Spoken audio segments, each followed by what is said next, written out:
Welcome back, everyone. I'm Jordan. And I'm Taylor, and it's wonderful to be here. Today, we're talking about something really warm and fun, Christmas traditions. Yeah, and we have a very specific goal today. We want to give you the words, the phrases you need to talk about these huge, important family celebrations in English. Exactly. I mean, have you ever tried to tell a friend a funny story, but you just get stuck on a simple word? Oh, all the time. Like maybe you're telling a story about traveling and you forget the word for backpack? Right. And it just stops the whole story. It's so frustrating because you know what you want to say. Yeah, the idea is big, but the word is missing.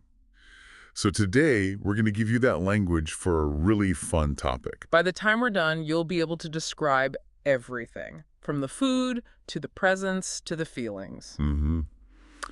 But before we get into all of that, we should probably start with a few keywords. The basics. Good idea. Let's set the stage with 5 words you're going to hear again and again. Okay, so the first one is tradition. A tradition is something that people do the same way every single year. It's like a special habit, right? Something passed down from older family members to younger ones. Exactly. It's the way we do things. Okay, so that's tradition. What's number 2? Number 2 is decorate. It's a verb, an action word. It means you make a room or a thing look nice and beautiful. You're adding things to it, like lights or colors. Yeah, you can decorate a cake or you can decorate a classroom. You're making it festive. And that leads right into our third word, which is ornaments. Right. Ornaments are those small, pretty things you hang on a Christmas tree. Like the little glass balls or stars? And they're not just decorations. Often they have special memories attached to them, like tiny pieces of your family's history. I love that. Okay, what's our fourth phrase? It's a phrasal verb. Get together. Ah, so 2 words that mean one thing. You got it. To get together just means that family or friends meet in one place to spend time together. So your cousins might get together for a birthday party. Perfect example. It's all about being in the same room. And the last one? Our last word is carol. And we don't mean a person's name. No. A carol is a special song about Christmas time. They're usually old, and almost everyone knows them. Okay, so we have tradition, decorate, ornaments, get together, and carol. Those are our tools. Now let's see how they work, starting in, I think, the most important room in the house. The kitchen. Absolutely, the kitchen. All right, let's start there because the kitchen is really where the celebration begins, isn't it? It's where you first smell it. It is. The traditions around food are all about the senses. It starts with baking special treats, and that smell fills the entire house. And the main event for baking, from what we've seen, is the gingerbread cookie. Yes. So, for anyone who doesn't know, gingerbread is a type of brown cookie.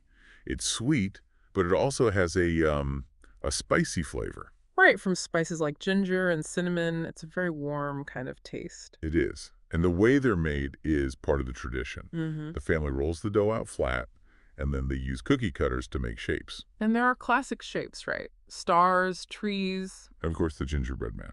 the little cookie person. Exactly. And once they're baked, that's when the really creative part starts, the decorating. Okay, so they use icing for this, which is that thick, sweet, sugary paste. Usually white icing that looks like snow, or maybe some red icing to draw a little scarf on the gingerbread man. And they use little candies for buttons. It's like a tiny art project. It is. And everyone can do it. It's so much fun. Now let's talk about that smell again. The connection between smell and memory is just so powerful. It's fascinating, really. A smell like that doesn't just go to the thinking part of your brain. It goes straight to the part that holds emotions and memories. So instead of just saying, it smells like Christmas, there's a better way to describe it. There is. The smell of gingerbread is like opening an old, happy photo album. Oh, that's a good one. You know? Yeah. It instantly brings back all those good feelings, all those warm memories just come flooding back. It signals that this is a safe, happy time. That's beautiful. Okay, so from baking, we move to the big meal, the Christmas Eve feast. Right. December 24th, the night before Christmas Day. And this is often the main family event. This is the big get-together. This is it. The whole family, brothers, sisters, kids, cousins, they all meet up at the parents' or grandparents' house. And the feeling, the atmosphere is so important. It's described as crowded and noisy, but in a good way. Totally. It's that happy kind of chaos. Everyone's talking, laughing, catching up. The excitement is just building and building. And at the center of all this is the feast. We should explain what a feast is. Yeah, a feast is not just a big dinner. It's a very large special meal. It takes hours to cook, and there's just so much food. So what's on the table? The main dishes are usually big cuts of meat, right? Mm-mm.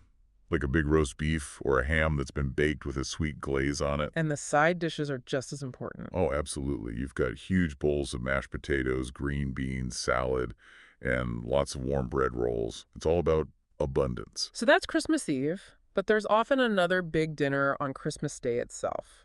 Yes. And what's interesting here is that the main dish can be very different depending on the family or the country. Right. So some people might have turkey, like at Thanksgiving. Or ham again, or even fish in some places. The main protein changes, but the idea of a big special meal stays the same.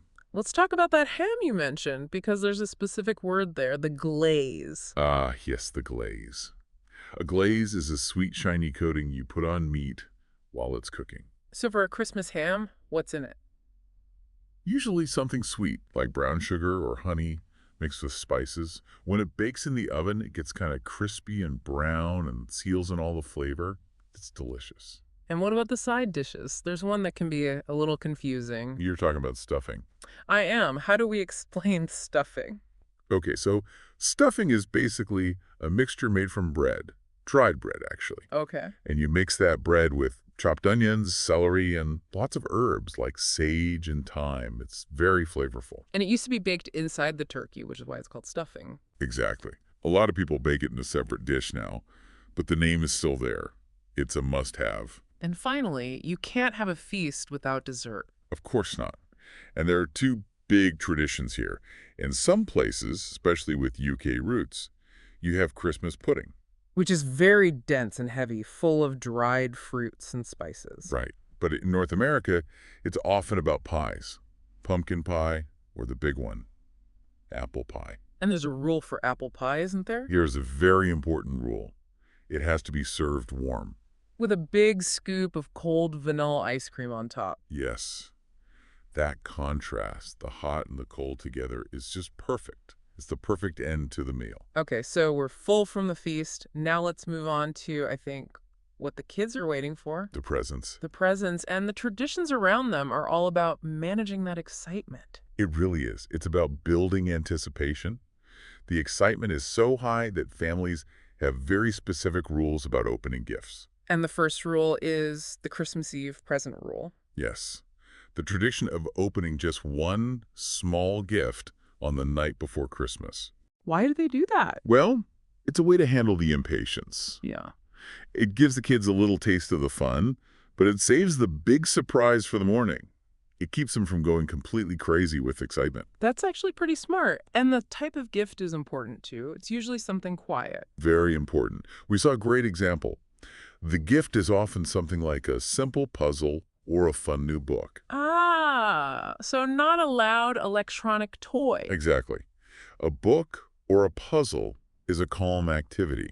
It helps the kids wind down after the noisy family get-together and get ready for bed. It's a clever way to manage their energy. Okay, so the kids have their one present and go to bed. And now the magic starts. And now it's time for Santa Claus. The idea of Santa is really about teaching kindness and giving, isn't it? He's the symbol of magical generosity. He is. And the children have a role to play in this tradition. Before bed, they have to leave out some snacks for Santa. Right. Cookies and a glass of milk. Usually. But you can't forget his helpers. You have to leave something for the reindeer. You do. Carrots for the reindeer. We should probably explain what reindeer are. They're like big deer from very cold northern places. And they are famous for pulling Santa's sleigh through the sky. A sleigh is like a car for the snow with runners instead of wheels. And the most famous reindeer of all is Rudolph. The one with the bright red nose to guide the sleigh. That simple act of leaving out food is actually a really sweet lesson, isn't it? It is. The kids are about to receive all these gifts, but first they have to give something. It teaches empathy, So Christmas morning finally arrives. and it is an explosion of energy. Kids wake up so early, sometimes before 6 in the morning, they're just too excited to sleep. And what's the first thing they see? It's just a beautiful sight. The lights on the Christmas tree are on, and the floor all around it is covered in presents wrapped in colorful paper. It must be overwhelming. Now, here's a really important detail. Even with all that excitement, the gift opening is very organized. Yes, this is key. It's not a free-for-all where everyone just grabs their own gifts. So how does it work? There's a system. One person, usually a parent, plays Santa. They pick up one present, read the name on the tag, and hand it to that person. And everyone else watches. Everyone watches. They take turns. You open your gift. You say thank you. You show everyone what you got. And then the next person goes. And why is that so important? Because it makes the moment last longer. It turns it from just getting stuff into a shared family experience. It's about appreciating the gift and the person who gave it. I like that. So after all the presents are open, what's next? Now it's time to relax. And the perfect drink for Christmas morning is hot chocolate. With marshmallows on top. Of course, with fluffy marshmallows floating on top. It's warm, it's sweet, and it's just the perfect cozy drink for a winter morning. Okay, so we've covered the food and the gifts. Let's talk about how the house itself becomes part of the celebration. Let's talk about decorating. This is a huge family ritual. The act of decorating the house is often a big get-together all by itself. And there's a specific time when this starts, isn't there? There is. In the U.S., it's usually right after Thanksgiving, which is the last Thursday in November. The day after Thanksgiving, it's officially Christmas season. And that's when the boxes come out. That's when the boxes come out. The family goes to wherever the decorations are stored, maybe the garage or the basement. And opening those boxes is like opening a treasure chest. It really is. Inside, you have all the lights, the precious ornaments we talked about, and sometimes even those little Christmas villages. Oh, right, where you set up tiny houses and people to make a little snowy town. Mm-hmm. And to make it look real, you might use some fake snow. Which is that soft, white, cotton-like material. Yeah, you sprinkle it around the village or on the fireplace to make everything look like a winter wonderland. It's all about creating a special atmosphere, And the biggest piece of that atmosphere is, of course, the tree. the centerpiece. And here, families have a big choice to make. A real tree or an artificial one. Let's start with the real tree tradition. This sounds like an adventure. It is an adventure. The whole family gets in the car in early December and drives to a Christmas tree farm. And they walk around looking for the perfect one. Right. And in the most traditional version, the dad or mom cooks the tree down with a saw. Then they have to tie it to the top of the car to get it home. The best thing about a real tree has to be the smell, right? That pine scent. Oh, absolutely. The smell fills the whole house. Yeah. But there's a downside. They're messy. They are very messy. They drop their little brown needles all over the floor, so you have to clean all the time. Which brings us to the other option, the artificial tree. The convenient choice. You buy it once, you store it in a box, and you use it every year. No mess, no needles. No mess. Eh. It's much easier. So it's really a choice between the tradition and smell of a real tree and the practicality of an artificial one. Okay, so the house looks festive. Now we need it to sound festive. We need music. Christmas music is everywhere in December. It's always on, in the car, in the kitchen, in every store you go into. Yeah. It's designed to be cheerful and happy. And there's a nice variety. You have this slow, peaceful carols like Silent Night. Which are very calm and reflective. Exactly. And then you have the really fun, energetic songs like Jingle Bells. Songs that make you want to dance. It's a whole range of sounds. And that brings us to the tradition of caroling. This is when people actually go out and sing for their neighbors. Right. A group of people walks from house to house. Mm-hmm. I remember doing this when I was a kid. We'd all bundle up in warm coats and walk through the neighborhood. We'd knock on a door, and when they opened it, we'd sing a few songs for them. And what's the point of that tradition? It's all about community. It's about connecting with your neighbors. And sometimes people would give us little treats like a cookie or a cup of warm apple cider. That's really sweet. It's a way of sharing the holiday spirit. It is. But what about family and friends who live far away? You can't sing for them. No, for them, there's another tradition: sending Christmas cards. The old-fashioned way, through the mail. Exactly. A real paper card. And a lot of times, the card will have a family photo on it. Right. It's a nice way to show everyone how the kids are growing up and what the family's been doing all year. And the message inside is always very simple: Merry Christmas and Happy New Year. Just the simple way to say, we're thinking of you.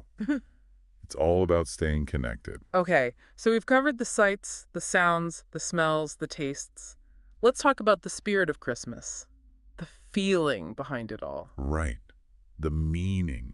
Yeah. And a big part of building that feeling comes from entertainment, specifically family movie nights. Yes, the tradition of watching Christmas movies together on cold December evenings. It's the perfect cozy activity. The whole family on the couch, maybe with some hot chocolate, watching a classic movie they've all seen before. And one of the biggest classics is Home Alone. Oh, for sure. It's about a little boy who gets left behind by accident when his family goes on vacation. And he has to protect his house from two burglars. By setting all these funny traps.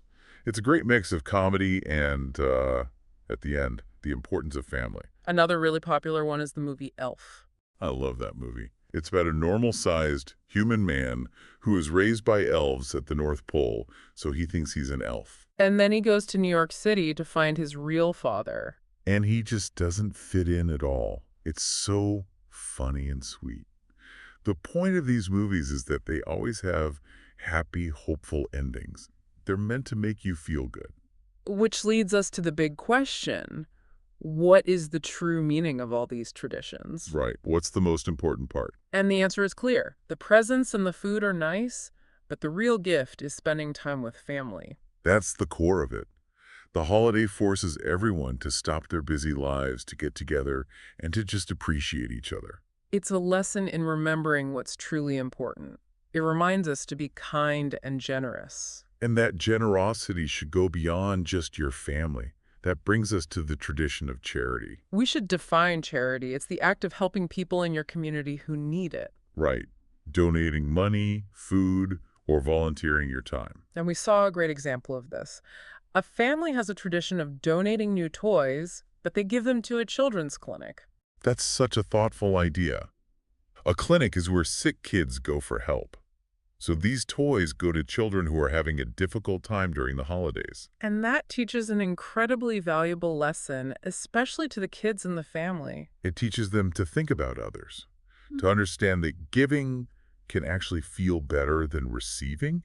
It shows the value of generosity. And that really is the lasting spirit of the holiday. That was a fantastic journey, from gingerbread cookies all the way to generosity. It was. And for you, our listeners, we hope you see how many useful English tools you have now. We talked about the Christmas Eve feast, the organized way to open presents, the tradition of decorating with ornaments and singing carols. You have the vocabulary to talk about your own celebrations now, even if they're completely different from what we discussed. And now it's your turn. We have a challenge for you, and we really want you to participate. We do. We'd love to learn about your traditions. So here's the challenge. What is the one word or lesson you learned today? Write it in the comments below. You can try using one of the phrases we learned, like, in my family, we have a tradition of, or my favorite holiday tradition is, just try. Don't worry about making mistakes. We really appreciate you joining us for this festive talk. We hope it helps you feel more confident when you practice your English. We wish you a wonderful holiday season. Spend time with the people you love, stay warm, and keep practicing. Happy learning, and goodbye for now. Bye, everyone.